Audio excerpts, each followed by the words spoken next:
I'm Deepa Patel, editor at Trade Finance Global. For decades, across industries, leaders have been working to etch away the gender pay gap. This has seen considerable progress, except, it seems, in the financial services domain. Several banks are paying women less than two-thirds of men's earnings, according to company filings on the UK government's Gender Pay Gap Service website. Britain's finance industry has had an average gender pay gap of 22.5% in 2022 to 2023, only marginally below the 23% reported for 2021 to 2022. For some banks, women were being paid 50% of their male counterparts for equal work. Salary is the most visible measure, but it's just the tip of the iceberg of misrepresentation between genders. In response, many organizations have taken a more focused and structured approach to involve women more, regarding accessibility and inclusion, but also foregrounding the brightest in the industry in thought leadership and industry research. I'm delighted today to be joined by Deepa Sinha, Vice President of Payments and Financial Crimes at BAFT. More than just a spokesperson for BAFT's Women in Transaction Banking initiative, Deepa's reputation in financial crime precedes her. Deepa, thank you very much for joining me on Trade Finance Talks TV. Thank you. Glad to be here. Thank you. So, quick introduction. Who are you? Where are you from? And what do you do? Sure. I am Deepa Sinha, Senior Vice President for Payments and Financial Crimes, and the lead for Women in Transaction Banking for BAFT, Bankers Association for Finance and Trade. I'm from the Washington, D.C. area and have been in the financial services space for over 25 years. I specialize in treasury, payments, audit controls, financial crimes, and AML, and now women in transaction banking. Thank you, Deepa. So let's start. What inspired you to found and start the Women in Transaction Banking program or initiative? Sure. Well, just after our BAFT Global Annual Meeting in 2023 in San Francisco, I was in an elevator discussing women in payments with Maram El Jaziri from Arab Bank. And I mused, why don't we have anything for women in payments and trade? And she replied, well, why don't you start something?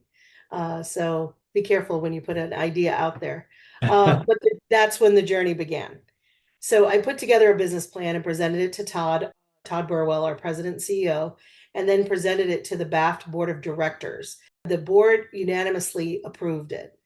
When I presented WTB to the BAFT community, I received overwhelming support and participation right from the start. We decided to focus on women in middle management and how to provide them with the support, education, mentorship, sponsorship, and tools to get to the next level. And it's been great so far. We're growing every single day with new members joining and volunteering. We will have at least one dedicated WTB session at every BAFT conference and forum, and several banks are sponsoring various breakfasts, lunches, networking events, educational events in the region. We have our first webinar, How to Negotiate in the Workplace, on December 10th, and several webinars planned for 2025. Our mentorship program, which will kick off in early 2025, has had many participants indicate they're ready to sign up for it. So in a nutshell, my initial inspiration for founding WTB was a definite need in the industry for an organization like this. But my continued inspiration is the amazing accomplished women who are backing this effort and want to see it succeed, as well as the amazing BAFT team that I have and their support, and the leadership from Todd Burwell. It's been spectacular, and I can't wait to see what's next. Thank you, Deepa, and we're all extremely inspired by this initiative. What impacts has the initiative had so far, and how do you think you're going to go about measuring success? Seeing how many women are keen to support WTB and join in, volunteer, and provide resources is incredible. And of course, the banks that back them, they're throwing their support behind this. Of course, we have KPIs in place and want to see measurable output and results. Each of the 4 committees under WTB, the Networking and Local Events Committee, Mentorship Committee, Educational Webinars and Workshops Committee, and the Women's Speakers Bureau Committee, has not only synergies with the others, but also common goals, which is to help women grow professionally and personally and achieve professional parity with men in the transaction banking industry. So subsequently, each of the four committees has KPIs that tie to each other. Collaboration is the key. For example, you may have a networking local events committee or educational webinars and workshops committee source speakers from the Women's Speakers Bureau for their events or for one of the WTB sessions at a BAFT conference. At the end of the first year for WTB, I want to see something similar to the BAFT annual review, but instead of BAFT overall, just dedicated to the achievements for WTB for that year. We're doing a lot of good work and it has profound impact, and our measurable results will just be the tip of the iceberg of that impact. Thanks, Deepa. And I guess what unique perspectives or strengths do women bring to the world of transaction banking, particularly when we focus on your core areas around payments and, say, financial crime compliance? Women definitely bring unique perspectives and strengths to transaction banking, particularly in payments and financial crimes compliance, where their approach can significantly enhance both performance and innovation. First off, there is a holistic risk assessment and empathy in customer interactions. Research suggests that women often approach risk more cautiously, which can be a critical advantage in transaction banking. This perspective helps create robust risk assessments, reducing potential exposure to fraud and other financial crimes. Also, women's emphasis on empathetic communication can improve customer trust and satisfaction, especially in payment services. This empathy allows them to address customer pain points with more nuanced solutions. And that's crucial in transaction banking where trust and relationships are essential. Then there are the analytical and detail-oriented approaches. Women often bring a meticulous, detail-oriented approach to financial crime compliance, a field that demands thorough analysis to detect and mitigates risks effectively. In areas like anti-money laundering and sanction screening, this focus on detail improves the likelihood of identifying subtle, suspicious patterns that may have been overlooked otherwise. And then finally, we have the collaborative leadership aspect and diverse problem-solving skills of women. Women tend to foster inclusive collaborative work environments, which are essential for transaction banking's cross-functional challenges. By encouraging open dialogue across risk, compliance, and technology teams, they can drive holistic solutions in payments and compliance. Thank you. I mean, it's important for business ultimately and results as well. Let's talk about mentors and role models, because I know, fellow WTB member Rita King at Lloyds Bank, we talked about this during our Cybos series just a few weeks ago. Can you discuss any perhaps role models that might have been instrumental or helped you progress your career in transaction banking, Deepa? Certainly. I worked for the treasurer of the Carlyle Group, Dana Laidholt, for just under a decade. She's now the treasurer for NASDAQ. Incredibly smart, not afraid to collaborate. She taught me what real teamwork in the industry is. I learned from her and was able to impart some knowledge from my experience as well. She was never afraid to ask questions of her team, and she really valued and relied on her team's experiences and problem-solving skills as much as her own. She understood work-life balance in an industry that often doesn't, and her team wanted to do well. She inspired that in them each and every day. I haven't come across too many leaders of her caliber and skill in, all my years of experience.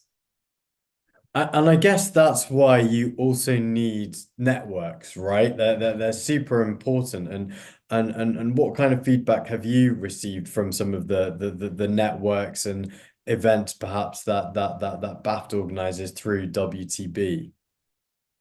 Some of the experiences that people have relayed to me and the feedback that that they've provided has been that was very educational. It was great to mingle with some of my peers as well as one, two, three, four levels up.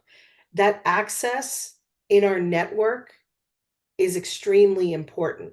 Mm. And when you work day to day with someone, when you meet with someone, when you have a mentorship relationship with someone, that is extremely beneficial to not only your own personal growth, but your professional growth.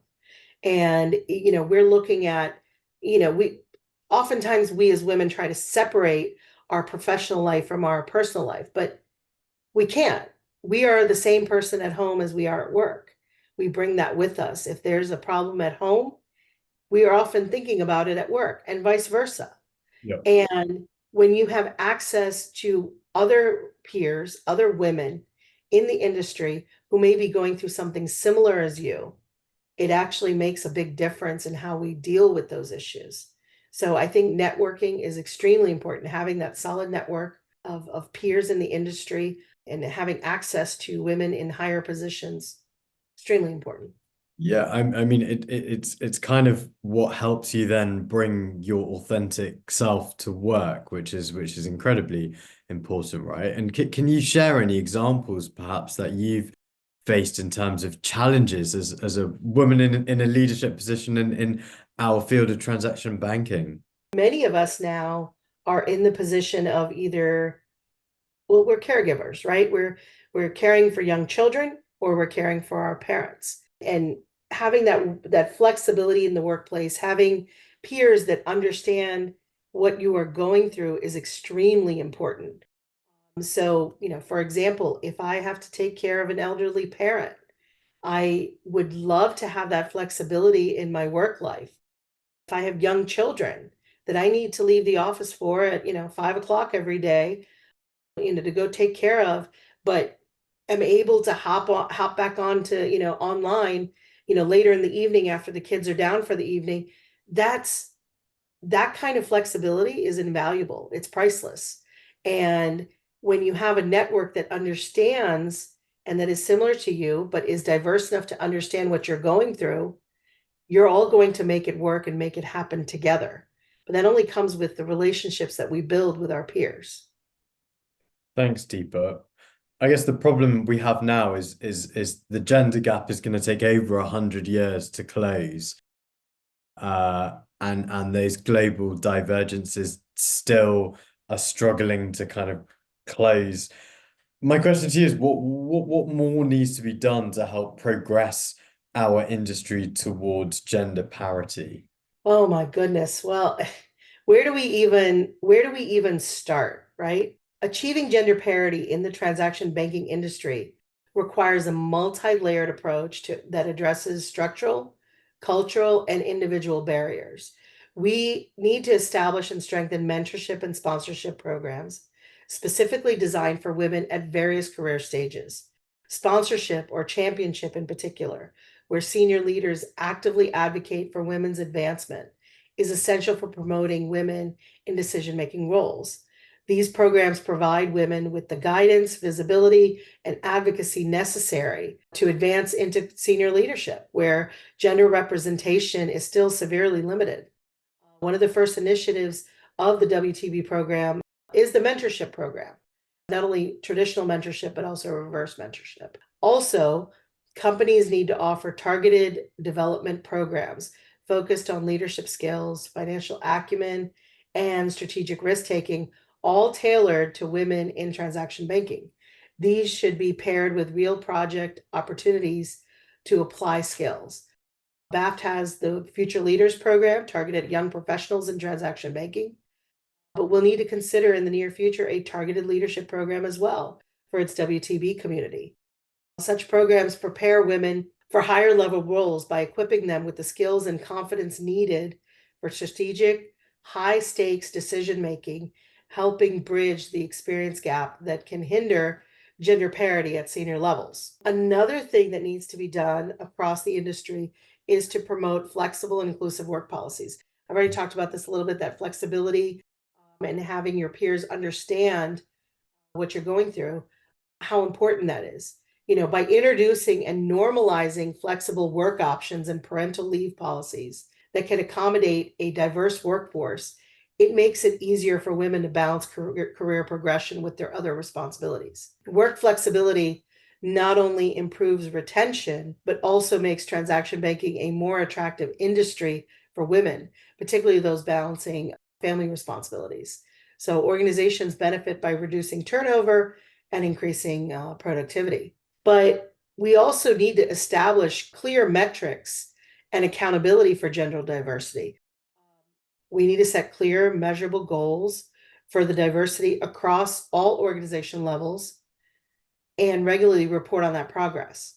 This should include metrics on hiring, promotion rates, pay equity, and representation in leadership roles. Transparent metrics hold companies accountable for achieving gender diversity goals and encourage continual progress towards parity by identifying areas where women's representation may be lacking. Also, by addressing gender bias in hiring promotions, we only improve the industry's productivity and output.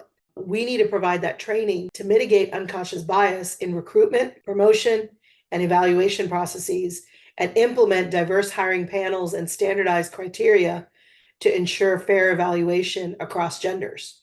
Reducing bias allows women to compete more fairly for roles, particularly in leadership and revenue generating positions where gender disparities are often most pronounced. Thank you very much. That was Deepa Sinha, Vice President of Payments and Financial Crimes at BAFT, not just talking the talk, but walking the walk for reducing the gender pay gap and really addressing gender equity in the workplace in the world of transaction banking, trade and finance. Deepa, thank you very much for joining us on Trade Finance Talks TV. Thank you so much for having me here. It was a pleasure.